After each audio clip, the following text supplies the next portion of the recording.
मी पल्लवी आणि तुमचं सर्वांचं माझ्या चॅनलमध्ये खूप खूप मनापासून स्वागत आहे। फ्रेंडशिप डे आणि त्या सेलिब्रेशन करतो आहे, तर हा व्लॉग बघायला अजिबात विसरू नका आणि आम्ही काय काय गंमत करतो ते सुद्धा बघा। तर तुम्हाला सुद्धा माझ्याकडून फ्रेंडशिप डेच्या खूप खूप शुभेच्छा।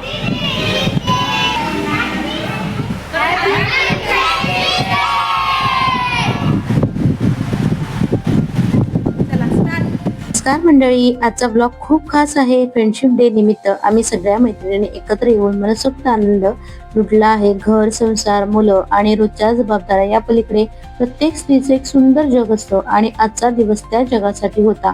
चला तर मग आमच्या या सुंदर फ्रेंडशिप डे सेलिब्रेशन मध्ये तुमचं मनापासून स्वागत आहे। आता इथे आमचं सेलिब्रेशन चालू होतं, म्हणजे रील्स काढणं आणि डान्स करणं हे सगळं चालू होतं। आता बॅकग्राऊंड म्युझिक मी बंद केला आहे, कारण या सॉन्ग मुळे आपल्या व्हिडिओला कॉपीराइट येऊ शकतं। त्याच्यामुळे फक्त मी तुम्हाला एक छोट्या या क्षणांचे क्लिप्स दाखवणार आहे। मला सुद्धा माझ्याकडून हॅपी फ्रेंडशिप डे। तुम्ही बांधा, मी व्हिडिओ बनवते। Happy friendship day.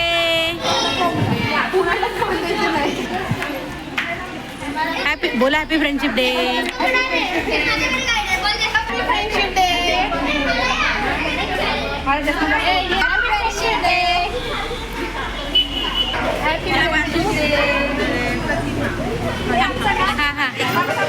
बोला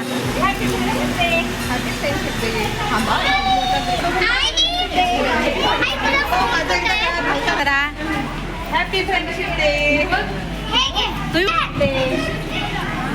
आमचा पण काय आम्ही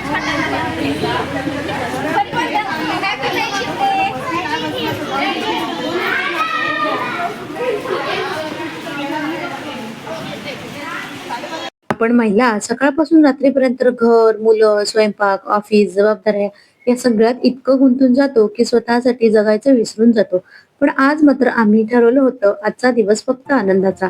आज प्रत्येकीने थोड्या वेळासाठी घराच्या जबाबदाऱ्या बाजूला ठेवल्या आणि स्वतःसाठी वेळ काढला, कारण घराची काळजी घेणारी स्त्री आनंदी नसेल तर संपूर्ण घर आनंदी राहत नाही।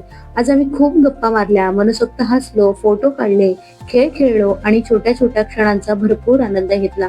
हे क्षण कदाचित काही तासांचे असतील, पण आठवणी मात्र आयुष्यभर सोबत राहतील। मैत्री म्हणजे फक्त रोज बोलणं नाही, गरजेच्या वेळी एकमेकांना पाठीशी उभं राहणं, एकमेकांना मन समजून घेणं, दुःखात आधार देणं आणि आनंदात मनापासून सहभागी होणं, हीच खरी मैत्री।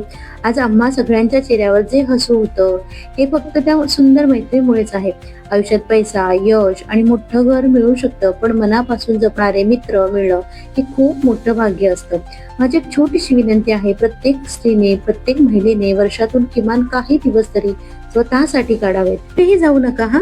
आता लंच टाइम झाला आहे, कारण मुलांना भूक लागली होती, त्याच्यामुळे म्हटलं आधी जेवून घ्यावं आणि मस्त छान एन्जॉय करावं। आता इथे बघा, आम्ही बिर्याणी मागवली होती। आता मी ती खाऊ शकली नाही, कारण माझं पारायण चालू आहे, तुम्हाला तर माहितीच आहे। त्यामुळे मी बाहेरचं काहीच खात नाही, त्यामुळे मी बिर्याणी खाऊ शकत नव्हती। पण खूप छान वाटत होतं। असा प्रसंग म्हणजे असं फंक्शन मी प्रथमच अटेंड करते, म्हणजे असा फ्रेंडशिप डे हा मी पहिल्यांदाच एन्जॉय करते। आता यांचा छान असा ग्रुप आहे, या सर्वांनी मला त्यांच्या ग्रुपमध्ये एक प्रेमाने ऍड केलंय, तर त्यांना सर्वांना खरंच खूप खूप धन्यवाद। आता बोट तर भरले, तर चला पुन्हा एन्जॉय करायला सुरुवात करूया। आता पुन्हा रील्स, पुन्हा मज्जा आणि सगळं काही सुरू झालं होतं। आजचा हा फ्रेंडशिप डे आम्हाला पुन्हा एकदा शिकवून गेला की आयुष्यात कितीही व्यस्त असलं ना तरी मित्रमैत्रिणींसोबतचे जे काही क्षण असतात ना, ते मनाला नवीन ऊर्जा देऊन जातात।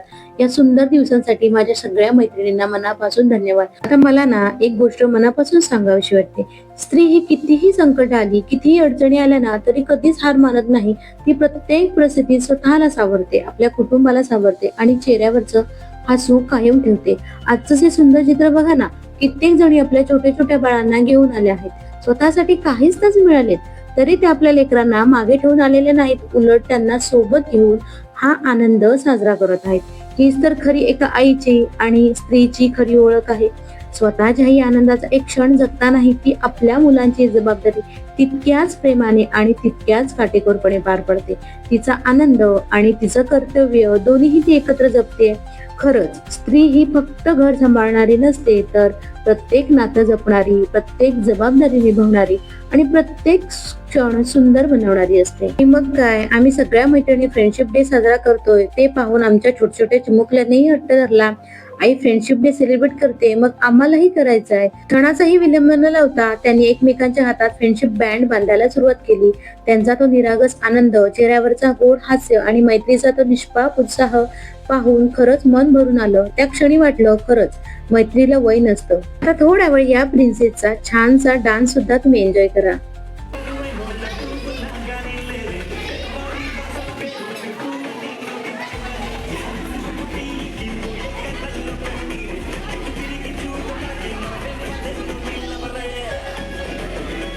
हे आता एक गमतीशीर गोष्ट, आम्ही इतक्या मजेत व्हिडिओ करत होतो की अचानक माझ्या मोबाईलवर एक मेसेज आला, स्टोरेज फुल.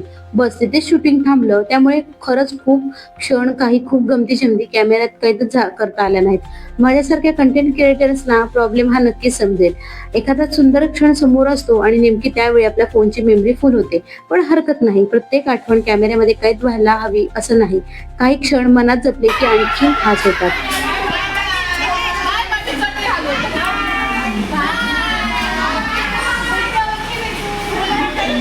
मग तुम्हाला हा व्लॉग कसा वाटला मला नक्की कमेंट करून सांगा. व्हिडिओ छान व्हिडिओ मध्ये तोपर्यंत बाय.